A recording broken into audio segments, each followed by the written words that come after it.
경기도 고양시의 한적한 주택가. 잠시 들러 차 한잔 마시고픈 카페 같기도 하고 예쁜 나무들이 가득한 꽃집 같기도 한 이곳. 그런데 이곳이 교회라고요? 안녕하세요. 예, 안녕하세요. 어서 오세요. 카페처럼 이제 한 건 뭐냐면 너무 교회적인 분위기가 되게 되면 사람들이 잘 안 와요. 겁을 먹어요. 그래서 이렇게 카페처럼 해놓으니까 마을 분들이 지나가시다가 이런 화초를 보시고 또는 안에 크고 있는 것들을 보시고 자연스럽게 이렇게 그냥 들어오시는 거죠. 그러다 보니까 이제 교회가 무엇을 하는지를 이렇게 보여드릴 수 있는 공간, 그걸 만들어낸 거죠. 우리 기도하고 수요일을 시작하도록 하겠습니다. 기도합니다. 거룩하신 하나님, 오늘도 저희들에게 귀한 한날에 또 귀한 생명을 허락하시고 또 주님께서 주신 이 은혜로운 시간 주님께 찬양하며 기도하며 주님의 생명의 말씀을 들을 수 있도록 인도하심을 감사를 드립니다. 이 시간도 찬양할 때, 기도할 때, 말씀을 들을 때에 오직 성령께서 우리 모두를 붙들어 주시고 임하시고 함께하여 주시옵소서. 모든 말씀 우리 예수 그리스도의 이름으로 감사하며 기도했사옵나이다. 아멘. 감사합니다. 마태복음 6장에 가서 기도에 대해서 좀 우리가 많이 좀 생각을 하는 시간을 갖도록 하겠습니다. 우리 기독교 하면은 기도죠. 기도가 굉장히 중요한데 왜 우리의 기도가 이루어지지 않느냐는 거죠. 그러니까 많은 분들이 기도를 열심히 하다가 결국 기도를 포기해버려요. 포기하고 뭐 해도 되지 않는 것만 이렇게 생각됩니다. 그런데 이루어지지 않는 이유가 있다는 거죠. 우리가 기도를 가만히 들여다보면 왜? 예수님이 하라는 대로만 하면 되는데 내 맘대로 기도를 하고 있어요. 지금 보면 우리가 기도만 하나님이 원하시는 대로 기도를 하면요 모든 것들이 다 형통하게 되어 있어요. 그런데 우리가 하나님 앞에 기도를 열심히 하는데 하나님이 원하지 않는 기도를 하고 있다는 거죠. 자, 기도의 가장 핵심은 뭐냐면 14절로 15절이에요. 용서죠. 용서. 기도라는 것은 나의 뭔가의 유익을 구하기 이전에 먼저 용서해 다른 사람을 배려하고 용서하는 기도가 먼저 이루어져야 돼요. 회개의 기도. 히브리서 12장에 가서 보면 하나님을 사랑하시는 자가 아니면 연단과 환난이 없어요. 여러분 세상을 살아갈 때. 자, 12장에 가서 보세요. 12장 5절입니다. 5절부터 8절까지 한번 가만히 읽어보세요. 우리가 하나님을 믿을 때 인생에 고난이 있을 때 그것이 하나님이 나를 미워서 그러는 것이 아니고 나를 특별히 사랑한다는 걸 좀 알자고요. 또 아이들에게 권하는 것 같이 너희에게 교명하지 말씀을 잊어두라.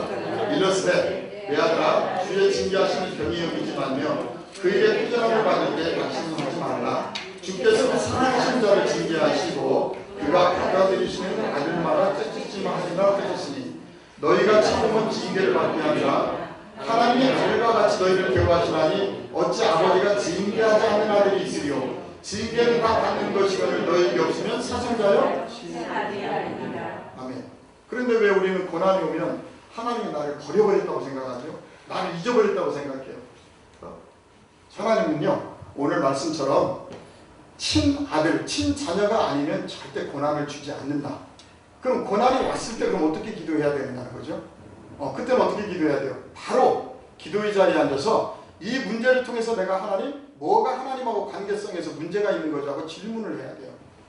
제일 먼저예요, 그것이. 이것을 무조건 열어달라고 하니까 기도 문제가 해결이 안 되는 거예요. 근데 이 문제를 통해서 내가 하나님, 뭐가 하나님 앞에 지금 뭐가 잘못 지금 맞아 돌아가고 있죠? 하고 기도하면 하나님은 분명히 그걸 우리에게 깨달음을 주세요. 그럼 문제 해결이 금방 되잖아요. 먹을 것 이런 거 구하지 않으면 하나님께서 나머지 다 책임져 주신다고 되어 있어요. 이게 기도예요. 기도. 근데 우리가 그걸 모르니까 자꾸 내 입으로 뭔가 해야 속이 시원하죠. 우리는 속이 답답하니까 맺혀 있는 게 많아. 우리 안에 한이 맺혀 있어. 그러니까 하나님만 만나면 뭔가 하소연을 해야 돼. 하소연. 왜 내 안에 맺혀 있는 게 많을까요? 이유는 딱 하나예요. 그분의 말씀대로 삶을 하나하나 정리해 가면 2, 3년 되면 다 정리돼요. 그런데 그분의 말씀대로 행하지 않고 내 뜻대로 하다 보니까 내 안에 맺힌 게 많은 거예요. 예수님은 그랬어요? 내가 그랬어요? 내가 만든 거예요. 우리가 기도할 때 하나님 우리 심령을 봅니다. 정말 네 심령 속에 이 생각이 있느냐? 이 진실이 있느냐? 그걸 보신다는 거예요. 그래서 우리가 절대 말 잘하지 못해도 하나님 앞에 앉아서 거룩하게 앉아서 그냥 그분을 기다리세요. 주님 아시죠? 다 알아요. 그래서 우리는 하나님 말씀 안에서 계속적으로 내 자신의 그릇을 만들어가길 원합니다. 깨끗한 그릇, 하나님이 원하는 그릇, 바로 그러한 기도를 우리가 해야 된다는 거죠. 어려운 이웃들 생각하고 그리고 그 사람들을 위해서 어떻게 도움을 줄 수 있을까 항상 생각하는 그런 교회라고 생각해요. 말씀에 머무르지 않고 행함을 중요시하는 믿음 생활의 행함을 중요시하는 향기를 실천하기 위한 교회. 교회 한켠엔 푸르른 밀싹부터 각종 채소들이 무럭무럭 자라나고 있는데요. 많은 시행착오 끝에 제대로 된 실내 농업 시스템을 갖추게 됐다고 합니다. 지역에 나가서 전도를 할 때 굉장히 어렵더라고요. 거부감. 그래서 작은 교회는 특별히 더 어렵고요. 그래서 좀 사람들이 찾아오는 전도를 해야 되겠다. 그런 차원에서 이제 이 실내 농업을 시작을 한 거죠. 푸른 식물을 심어 주민들과 자연스럽게 대화하고자 했던 그의 생각은 적중했습니다. 주민들이 하나둘씩 먼저 교회로 찾아오기 시작한 건데요. 지역 주민들의 반응은 너무 좋죠. 이제 날씨가 따뜻해지면 특별히 우리 어머님들은 밀싹을 얻으러 참 많이 오시죠. 이거 가지고 이제 부침개도 해서 드시고 녹즙도 해서 드시고 또 여러 가지 저희들이 하는 게 밀싹만 있는 것이 아니고 비누 만들기도 있고 여러 가지 프로그램이 있어요. 작지만 그러다 보니까 이제 많은 분들의 왕래가 자연스럽게 이루어지고 교회들이 새로운 모습을 봤다는 거죠. 하루에도 평균 10명 이상의 주민들이 스스로 찾아온다는 푸른숲 교회. 네, 어서 오세요. 네, 어서 오세요. 밀싹에 대해서 좀 아세요? 굉장히 저렴해요. 그냥 막 이렇게 먹어도 돼요? 예, 그냥 드셔도 되고 아이들에게는 이거를 집어넣고 부침개를 해줘도 되고 아니면 수제비 같은 걸 해주면 아이들이 자연스럽게 먹어요. 돼요. 완전 엄청 많이 자랐네요. 이렇게 자라기까지 뭐 며칠이나 걸려요? 요 정도 자라려면 한 2주 정도 걸리거든요. 2주. 이 동네 사시면 자주 오시면 좋아요. 저희들이 밀씨도 나누고 저기에 보면 밀씨가 있거든요. 밀씨도 나눠드리고. 네, 그게 밀. 변비 있는 사람이 최고예요. 변비 있는 사람은 한 번만 먹어도요. 부침개 먹으면 진짜 소화가 진짜 좋은 방법은 녹즙기가 있으면 녹즙을 내셔 드시고 녹즙을 내고 나면 찌꺼기가 나와요. 갈아져가지고 얘를 풀어서 부침개를 하시면 돼요. 밀싹은 버릴 게 없어요. 그래서. 밀싹 덕분에 푸른숲 교회는 예배 후의 교제 공간으로도 동네 주민들의 사랑방으로도 인기 1순위입니다. 컵을 재활용해가지고 창문으로 땅이 없어도 농사를 지을 수 있다는 거죠. 이런 것들. 교회가 먼저 세상과의 벽을 허물고 적극적으로 소통하고자 한 결과인데요.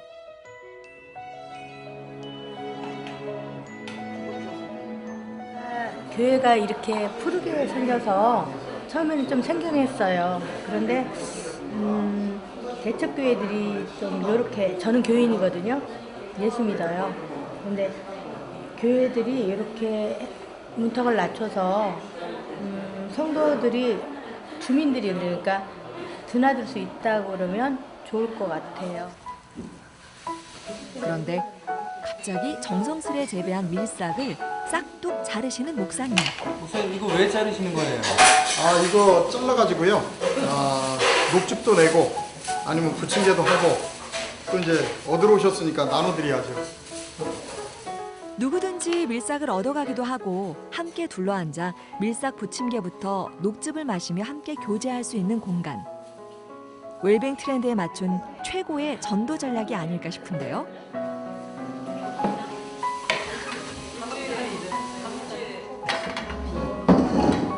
근데 드시고 가세요. 말씀 보고 갈게요. 공통 관심사와 맛있는 요리 하나면 처음 본 사이일지라도 금방 친숙해지는 건 시간 문제입니다. 보통은 이제 녹즙을 내서 먹고 나면 즙은 우리가 마시고 나면 찌꺼기가 나와요. 아깝잖아요. 그걸로 이제 이거를 만들어요. 그러니까 밀싹은 버릴 게 없어요. 드디어 밀싹전을 시식해볼 시간. 우선 괜찮죠? 아주 좋아요. 그러면 아무것도 안 넣고 그냥 부침개하고 고춧가루예요, 밀가루예요? 고기가 싫으니까 고춧가루에다가 곰팡이를 안 만들려고 이제 저쪽. 음식에 접목할 수 있는 것도 해야죠. 탕수육도 그렇게 해서 탕수육도 하나씩 나왔는데 그거는 탕수육은 이 밀싹이 기름이 튀겨지면서 타기 때문에 색깔이 안 예뻐지더라고요. 국내 최초 해가지고 밀싹으로 밀싹으로 한다고 써 있어요? 현수막 크게 붙어 있어요. 그럼 어디서 해요? 우리 중산동에. 먹어요. 아, 중산동이에요? 가까워요. 그럼 거기 먹으러 가야지.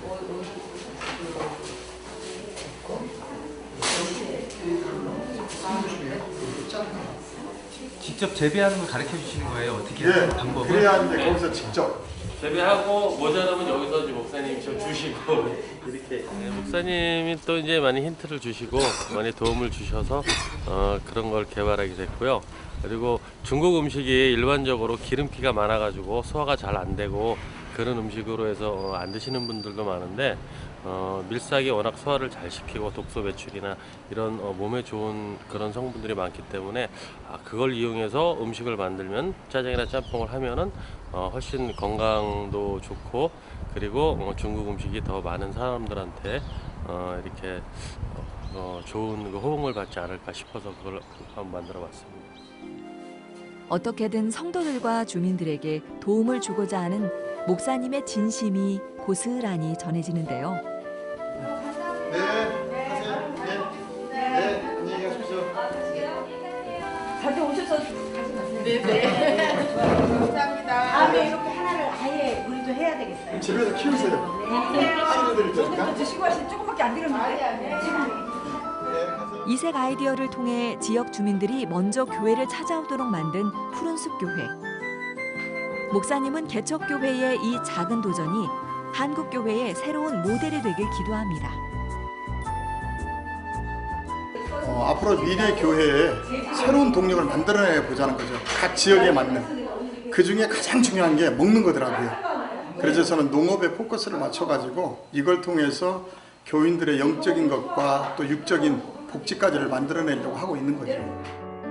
앞으로 직접 농촌에 내려가 그 지역에 최적화된 농촌 목회 시스템을 만드는 것이 꿈이라는 최호 목사님.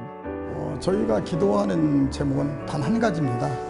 우리들이 지금까지 하나님께서 주신 지혜로 만들어놓은 이 농촌 목회 시스템이 꼭 만들어지기를. 그래서 한국교회 새로운 앞으로 1세기를 이끌어 나갈 수 있는 교회로 만들어내자는 거죠.